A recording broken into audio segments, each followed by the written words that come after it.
2025ஆம் ஆண்டின் சுகாதார இருவார விழாவை முன்னிட்டு ஜிப்மர் வளாகத்தில் கேந்திர வித்யாலயா மாணவர்களால் விழிப்புணர்வு பேரணி நடைபெற்றது.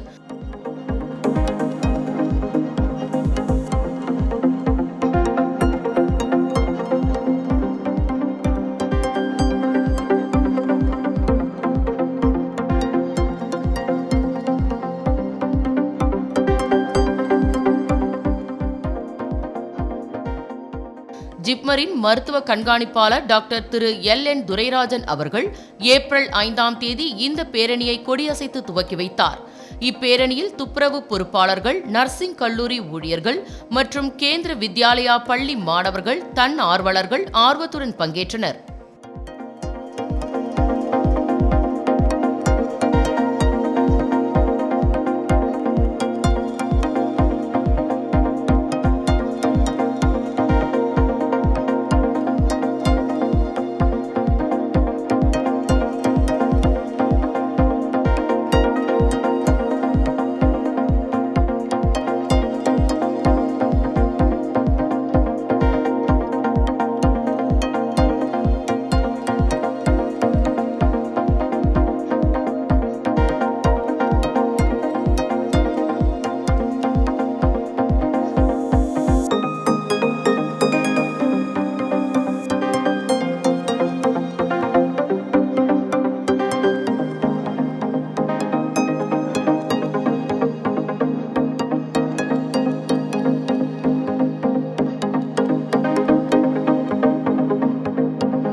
புதுச்சேரி செய்தி மற்றும் விளம்பரத்துறை சார்பில் பாபு ஜெகஜீவன் ராம் அவர்களின் பிறந்தநாள் விழா புதுச்சேரி லாஸ்பேட்டை ஏர்போர்ட் சாலையில் அமைந்துள்ள அவரது சிலை சதுக்கத்தில் ஏப்ரல் 5ஆம் நாள் கொண்டாடப்பட்டது. மாண்புமிகு சட்டப்பேரவை துணைத் தலைவர், ஆதி திராவிடர் நலத்துறை அமைச்சர் திரு சாய்ஜி சரவணகுமார் அவர்கள், சட்டமன்ற உறுப்பினர்கள் ஆகியோர் கலந்து கொண்டு மாலை அணிவித்தனர்.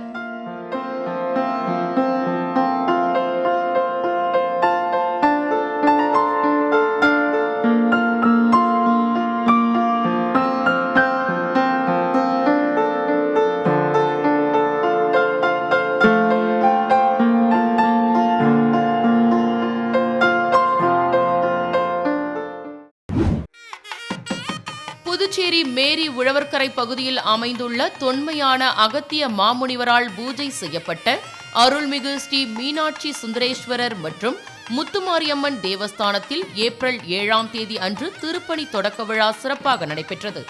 இந்நிகழ்ச்சியில் ஏராளமான பக்தர்கள் கலந்து கொண்டனர்.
புதுச்சேரி டாக்டர் அம்பேத்கர் அரசு சட்டக் கல்லூரியில் ஏப்ரல் 8ஆம் தேதி அன்று கல்லூரி வளாகத்தில் உள்ள பல்நோக்கு அரங்கத்தில் ஆண்டு விளையாட்டு தினம் கொண்டாடப்பட்டது.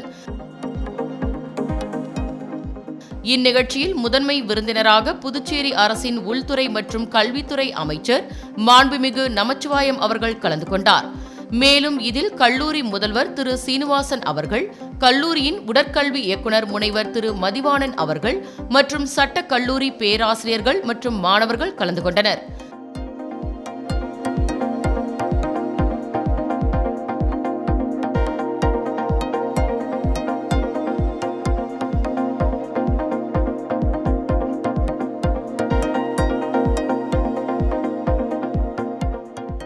மாண்புமிகு கல்வித்துறை அமைச்சர் நமச்சிவாயம் அவர்கள் சிறப்புரை ஆற்றுகையில், சட்டம் பயில்கின்ற நீங்கள் எல்லாம் நல்ல முறையிலே நீங்கள் சட்டம் பயின்று இந்த சமுதாயத்தை சீர்திருத்துவர்களாக, ஏன்னா இந்த சமுதாயத்தை சீர்திருத்துகின்ற பங்கு உங்களுக்கு அதிகமாக இருக்கின்றது. ஏன்னு சொன்னால் நிறைய நேரத்தில் இப்போ வழக்கு தாவாக்கள்லாம் பார்த்தீங்கன்னா நீதிமன்றத்தில் போகின்ற பொழுது நாம் நடுநிலையோடு நின்று அன்றைக்கு நாம் தீர்ப்பு வழங்க வேண்டிய ஒரு சூழல் இருக்கின்றது. மனசாட்சியோடு நின்று தீர்ப்பு வழங்கக்கூடிய ஒரு சூழல் இருக்கின்றது. இவற்றை எல்லாம் நல்ல முறையிலே நீங்கள் இந்த சட்டத்தை பயின்று நீங்கள் எதிர்காலத்திலே சிறந்தவர்களாக, வல்லவர்களாக, தலை சிறந்த வழக்கறிஞர்களாக. இன்னைக்கு நிறைய பேர் கேட்டிங்கனாக்கா நீதிபதி ஆகிறீங்களானாக்கா அவங்க விரும்ப மாட்டாங்க. ஏன்னா நான் லீடிங் லாயராக இருக்க தான் விருப்பப்படுறேன் அப்படின்வாங்க. நீங்கள் நிறைய பேர் பார்த்தீங்கன்னா விருப்பப்பட மாட்டாங்க. ஆனால் ஒரு சிலர் மட்டும்தான் அந்த நீதி அரசர் ஆகணும், நீதி அரசராக உட்காரணும், நீதிபதியாக உட்காரணும் அப்படின்னு விருப்பப்படுவாங்க. ஆனால் எல்லாருமே அது மாதிரி விருப்பப்படுறாங்க. நிறைய வக்கீல்கள் வந்து அது மாதிரி விருப்பப்படுறது இல்லை. ஏன்னு கேட்டிங்கன்னா நீதிபதியாக ஆகி வர்ற வருமானத்தை விட வழக்கறிஞராக இருந்து ஒரு லீடிங் லாயராக இருந்து வர்ற வருமானம் என்பது அவர்களுக்கு இதை விட அதிகமாக இருக்கும் என்ற காரணத்தினால அவங்கெல்லாம் அது மாதிரி போகிறது சூழ்நிலை இல்லை. ஏன்னா இதையெல்லாம் நீங்கள் கருத்திலே கொண்டு நீங்கள் நல்ல முறையிலே சட்டத்தை தெளிவாக தெரிந்து நல்ல முறையிலே புரிந்து படித்து நல்ல முறையிலே நீங்கள் வர வேண்டும் என்று இந்த நேரத்திலே உங்களை வாழ்த்துகின்றேன், பாராட்டுகின்றேன். உங்கள் அனைவருக்கும் என்னுடைய மனமார்ந்த நன்றியை தெரிவித்து விடைபெறுகிறேன். நன்றி, வணக்கம். மேலும் இவ்வாண்டுக்கான விளையாட்டுப் போட்டிகளில் வெற்றி பெற்ற மாணவ மாணவியர்களுக்கும் பேராசிரியர்கள் மற்றும் அலுவலக பணியாளர்களுக்கு விருந்தினர்கள் பரிசு அளித்தனர்.